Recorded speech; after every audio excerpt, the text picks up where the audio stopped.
الحمد لله رب العالمين الصلاة والسلام على رسوله الأمين وعلى آله وصحبه أجمعين. قال الله تبارك وتعالى في كتابه المجيد: إن الله وملائكته يصلون على النبي يا أيها الذين آمنوا صلوا عليه وسلموا تسليما. اللهم صل على محمد وعلى آل محمد كما صليت على إبراهيم وعلى آل إبراهيم إنك حميد مجيد. اللهم بارك على محمد وعلى آل محمد كما باركت على إبراهيم وعلى آل إبراهيم إنك حميد مجيد. قال الله تبارك وتعالى في كتابه الكريم: ما قدر الله حق قدره ان اللہ لقوی عزیز. رب اشرح لي صدری ويسر لي امری واحلل عقدۃ من لسانی یفقهوا قولی. اللهم ارنا الحق حقا وارزقنا اتباعه وارنا الباطل باطلا وارزقنا اجتنابه. اے اللہ، ہم سب کو حق دکھا اور حق پہ چلنے کی توفیق عطا فرما، اور ہم سب کو باطل دکھا، باطل سے بچنے کی توفیق عطا فرما. میرے بھائیو، گزشتہ جمعے کے دروس میں آپ کے سامنے توحید کا تذکرہ ہو رہا ہے، اور توحید کے تمام پہلوؤں پہ روشنی ڈالی جا رہی ہے، چاہے وہ علمی ہو، چاہے وہ قولی ہو، چاہے وہ عملی ہو.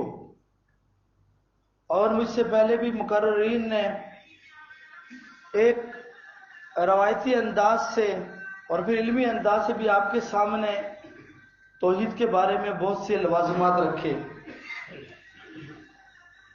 لیکن میں جتنا اس دور میں اس کے بارے میں پڑھ رہا تھا تو میں نے سوچا بہت بددیانتی ہوگی جس چیز کو میں سمجھوں وہ آپ کے سامنے نہ رکھوں. دیکھو، ایک توحید کا روایتی انداز کے ساتھ تصور ہے، اور جو حق بھی ہے. اللہ ایک ہے، وحدہ لا شریک ہے، کائنات کو چلانے والا ہے، خالق کائنات ہے، رب کائنات ہے، مدبر کائنات ہے. اور دوسری اس کی جو اس کے مقابل چیز آتی ہے کہ سجدہ کیا جائے تو صرف اللہ کے لیے کیا جائے، قبر پرستی سے بچا جائے، ہر طرح کی نظر، نیاز، پکار، استغاثہ یہ صرف اللہ کے سامنے کی جائے، کیونکہ وہی اس کا حق ہے، وہ معبود برحق ہے. لیکن میرا غالب گمان ہے کہ کم سے کم درجے میں ہماری اس محفل میں قبر پرست نہیں ہیں. یعنی ایسے بہت کم لوگ ہیں جو قبروں کو سجدہ کرتے ہیں. یعنی ہم بھی کسی نہ کسی درجے میں اس میں آتے ہیں. جیسے ہم دیکھتے ہیں لوگ سلالہ میں جاتے ہیں، آپ کے سامنے ہوا ہوگا کہ یہاں پہ جو نبیوں کی قبریں ہیں تو ان میں وہ کس طرح ان کا طواف کرتے رہتے ہیں، ہماری نظروں سے گزرتا ہے. لیکن چونکہ ایسے لوگوں کی تعداد کم ہے تو میں کسی دوسرے جمعے میں اس موضوع پہ بات کروں گا. میں وہی جو اللہ تعالیٰ کو معبود برحق ماننا ہے، اور ہمارے عصر حاضر میں، ہمارے معاملات میں، ہمارے روز مرہ کی زندگی میں وہ کتنا شامل، میں آپ کے سامنے وہ باتیں رکھوں گا. دیکھیں، جو میری نظر میں جو نقطہ عروج ہے توحید کا، جو اہل علم کی نظر میں بھی ہے، اور جتنا ابھی تک میں نے جتنی اس کے بارے میں جو اس ایک ہفتے دو ہفتے میں پڑھا ہے، تو نقطہ عروج یہی ہے کہ اللہ تعالی توحید کے بارے میں بیان کرتا ہے کہ بندہ اپنے عمل میں، اپنے قول میں، اپنے علم میں، اپنے فعل میں اس درجے کو پہنچ جائے کہ وہ موحد ہو جائے، وہ ایک ہو جائے. چونکہ میں بار بار اس حدیث کا تذکرہ کرتا ہوں جس میں اللہ کہتا ہے کہ اللہ کے میرا بندہ کثرت عبادت سے میرے اتنے قرب میں آ جاتا ہے کہ میں اس کے ہاتھ بن جاتا ہوں جس سے وہ کام کرتا ہے، اس کی آنکھیں بن جاتا ہوں جس سے وہ دیکھتا ہے.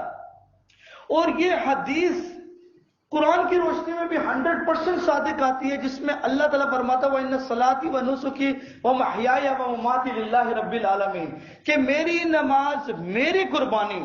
آگے یہ نہیں بولا کہ میرا حج، میرا عمرہ، میری زکوٰۃ، والدین کی فرمانی یا نافرمانی، یہ نہیں کہا.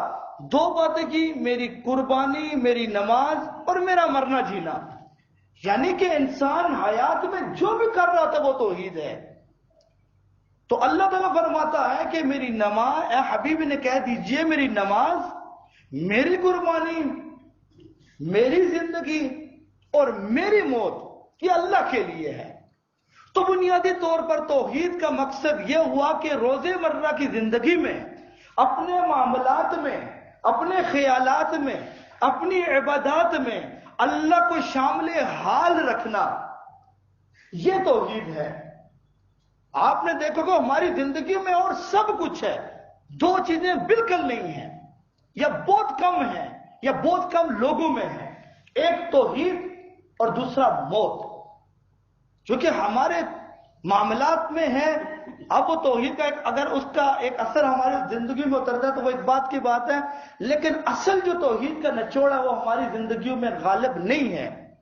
اور اللہ کو ساتھ لے کے چلنا، اللہ کو اپنے معاملات میں شامل حال رکھنا، یہ توحید کا نچوڑ ہے۔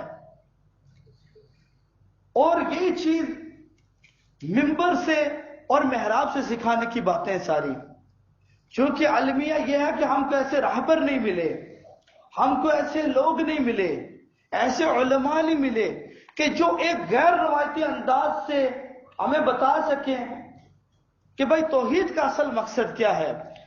اب دیکھیں کہ ہمارے ہاں وہی بنیادی وجہ ہے، ہماری جو اجتماعی زبوں حالی، ہماری انفرادی زبوں حالی، ہم جو قسم کرسی کا شکار ہیں، ہمارے جو معاملات ہیں، ہماری جو معاشی تنگ دستی ہے، ہمارے اور بھی معاملات ہیں، سب کے پیچھے یہی ہے کہ سب کچھ باقی ہے، ہمارے معاملات میں اللہ نہیں ہے۔ اور یہ چیز نہ خانقاہ سکھاتا ہے، نہ قرآن سکھاتا ہے، نہ مسجد سکھاتا ہے، کچھ بھی نہیں سکھاتا۔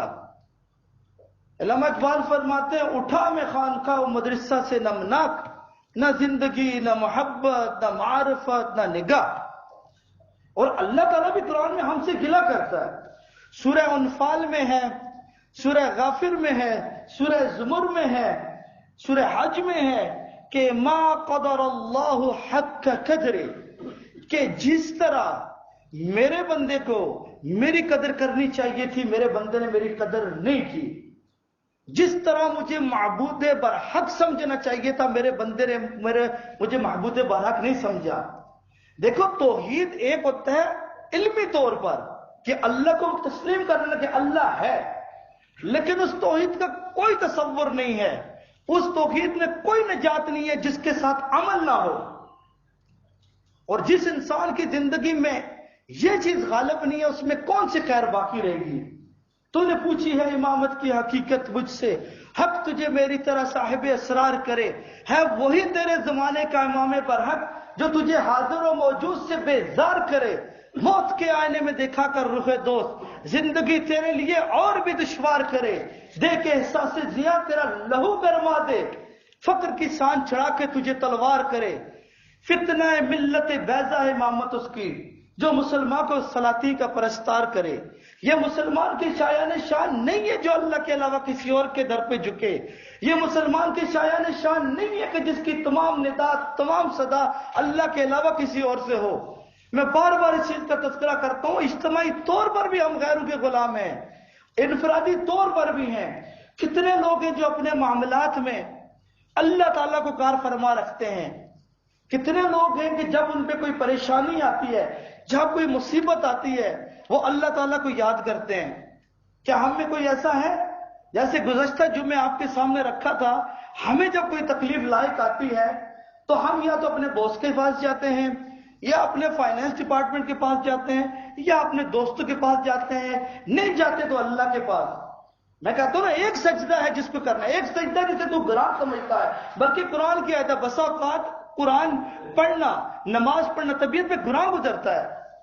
یہ اللہ تعالیٰ قرآن میں فرماتا ہے، یقیناً صبح کو اٹھنا طبیعت پہ گراں گزرتا ہے، لیکن وہ ایک سجدہ جسے تو گراں سمجھتا ہے، 1000 سجدوں سے دیتا ہے آدمی کو نجات۔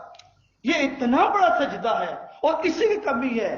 تو میرے بھائیوں، توحید کہ ربوبیت ہو، توحید الوہیت ہو، توحید اسماء صفات ہو، ان سب کا نچوڑ یہ ہے کہ اللہ ہر حال میں شامل حال رہے، ہمارے زندگی کے ہر پہلو میں۔ جیسے تذکرہ ہے کہ چاہے میری نماز ہو اللہ کے لیے، نظر نیاز ہو اللہ کے لیے، میری قربانی ہو اللہ کے لیے، شعوری طور پر، لا شعوری طور پر نہیں۔ لا شعوری طور پر کیا ہوتا ہے کہ ایک آدمی قربانی کر رہا ہے تو وہ بچوں کے ایک رسمن ہے تو وہ کر رہا ہے، یا ایک آدمی نماز پڑھ رہا ہے اور وہ نماز پڑھ رہا ہے لیکن وہ اس لیے پڑھ رہا ہے کہ چلو ایک فرض ہے۔ بسا اوقات بندہ اگر لا شعوری طور پر کرے تو نماز عادت بھی بن جاتی ہے، عادت ہونا اچھی بات ہے، لیکن جس دن نماز میں شعوری طور پر آ گیا کہ یہ میں اپنے خالق کے سامنے جھک رہا ہوں، چونکہ میرے اللہ نے فرمایا ہے کہ جو یہ نماز ہے یہ میرے لیے ہے، ہماری زندگی بدل جائے گی، ہماری زندگی ٹرانسفارم ہو جائے گی، اور سب سے بڑا المیہ جو ہمارے ساتھ ہے وہ معاشی تنگی کا ہے، ختم ہو جائے گی۔ چونکہ جو انسان اللہ کو یاد نہیں رکھتا، جس کے معاملات میں اللہ نہیں ہے، وہ ڈیزرو کرتا ہے کہ وہ ذلیل ہو، وہ ڈیزرو کرتا ہے وہ رسوا ہو، کیونکہ ہم نے اللہ کا انکار کر دیا لا شعوری طور پر۔ ویسے تو اللہ حق ہے، سنی نہ مصر و فلسطین میں وہ اعضا میں نے دیا تھا جس نے پہاڑوں کو راشا سیماب، وہ سجدہ جسے روح زمین کانپ جاتی تھی آج اسے ترستے ممبروں میں راہ۔ یہ ایک سجدے کی بات ہے جو انسان کی تمام تکلیفوں کو دور کر دیتا ہے، تمام پریشانی کو دور کر دیتا ہے۔ گناہ ہوتے رہیں گے، اللہ تعالیٰ ایک حدیث کا فرمان ہے کل بنی آدم خطا خیر الخطائین التوابون، جتنے بھی بنی آدم ہیں وہ خطا کار ہے، اور اچھا خطا کار وہ ہے کہ جو توبہ کر لے۔ اور بلکہ دوسری جگہ اللہ تعالیٰ فرماتے ہیں ایک حدیث کے تھرو کہ اگر میری یہ قوم، اگر میری یہ مخلوق گناہ نہ کرتی تو میں ایک ایسی قوم تخلیق کرتا جو گناہ بھی کرتی اور توبہ بھی کرتی۔ اللہ تعالیٰ کو اپنا گناہگار پسند ہے جو توبہ کرنے والا ہو۔ دیکھو ہمارے پاس تو اللہ کے علاوہ تو کوئی چارہ ہے ہی نہیں ہے نا، ہم نے اللہ کے علاوہ کہیں جا ہی نہیں سکتے، کیونکہ اصل میں وہی ہمارا غوث ہے، وہی ہمارا آقا ہے، وہی ہمارا مولا ہے۔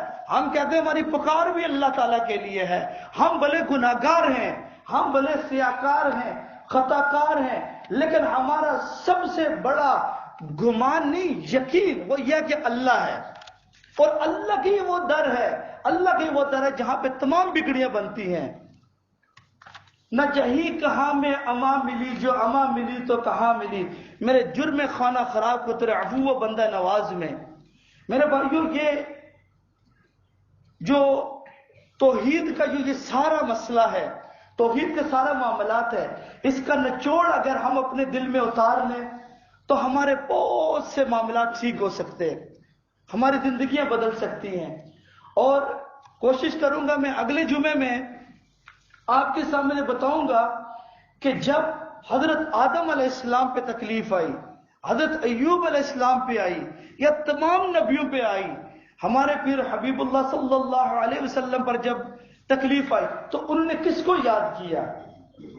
دیکھیے جو بھی نبی ہے، اگر آپ دیکھیں حضرت موسیٰ علیہ السلام پہ جب تکلیف آئی ہے، حضرت یونس پہ تکلیف آئی ہے، تو کیا انہوں نے پیچھے کہا کہ اے اللہ حضرت آدم کو بھی تو نے پیدا کیا، حضرت عیسیٰ کو بھی پیدا کیا، حضرت زکریا کو بھی کیا، حضرت یحییٰ کو بھی کیا، میں کہتا ہوں ان کے اعمال کے لیے مجھے میری بگڑی بنا کر میرے معاملات پر رحم فرما۔ ڈائریکٹ اللہ سے بات کی ہے، ڈائریکٹ اللہ سے بات کی، اور قرآن کی ساری دعائیں یہی سکھاتی ہیں۔ جو بھی دعا کر ربنا ظلمنا انفسنا وان لم تغفر لنا وترحمنا لنکونن من الخاسرین، یا ربی زدنی علما، جتنے بھی قرآن کی باتیں ہیں وہ ربنا سے ہی شروع ہوتے ہیں نا۔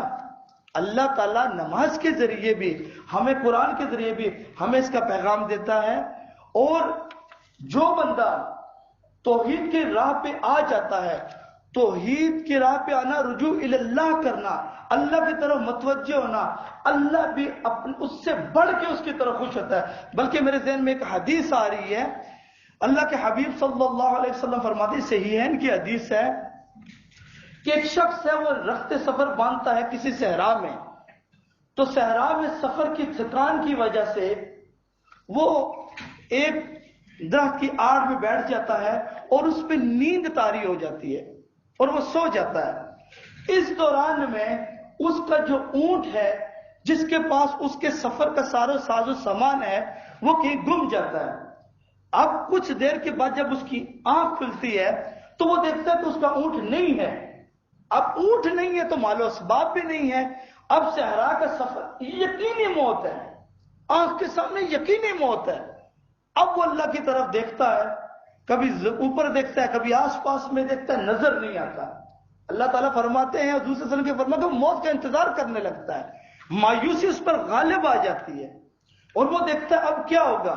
اب تصور کیجئے پھر کیا ہوتا ہے. اسی سوچ میں کہیں سے وہ دیکھتا ہے وہی اونٹ اس کی آنکھ کے سامنے آ جاتا ہے.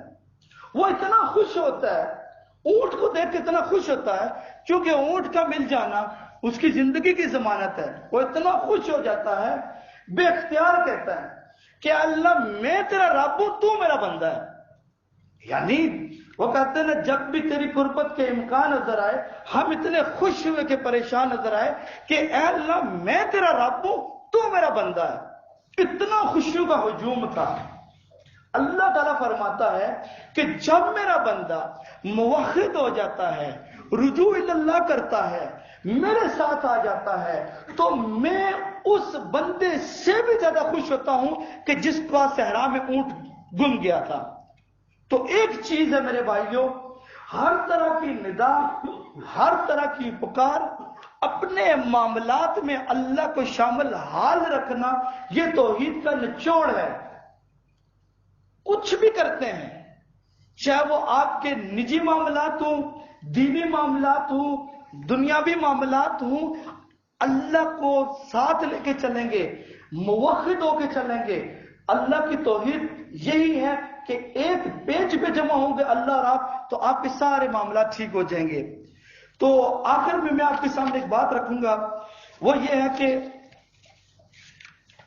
دیکھیں, اگر توحید ہے, توحید کی جو 3 قسمیں میں نے آپ کے سامنے رکھی تھی, اس میں تیسری قسم کا آپ کے سامنے ایک تذکرہ کر دیتا ہوں اگلے بیان سے پہلے, کہ پہلے توحید ربوبیت تھی, پھر توحید الوہیت ہے, ابھی تیسری اسماء والصفات, کہ اللہ تعالیٰ کے کچھ نام ہیں جو کم و بیش 99 نام ہیں. ویسے تو علماء نے بہت سا تذکرہ کیا ہے, لیکن صحیح حدیث کا مجموعہ کیا تو 99 نام ہیں.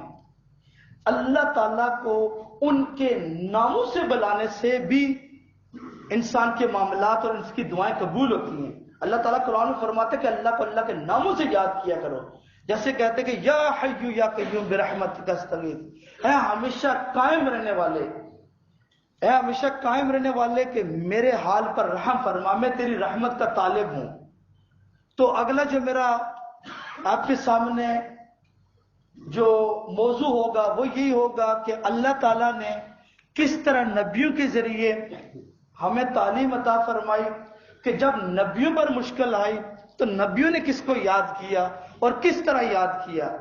تو اللہ تعالیٰ سے دعا ہے کہ اللہ تعالیٰ جو کہا گیا ہے اس پر عملی طور پر عمل کرنے کی توفیق عطا فرمائے. اقول قولی ھذا وصلی اللہ وسلم وبارک علی نبینا محمد. السلام علیکم ورحمۃ اللہ وبرکاتہ.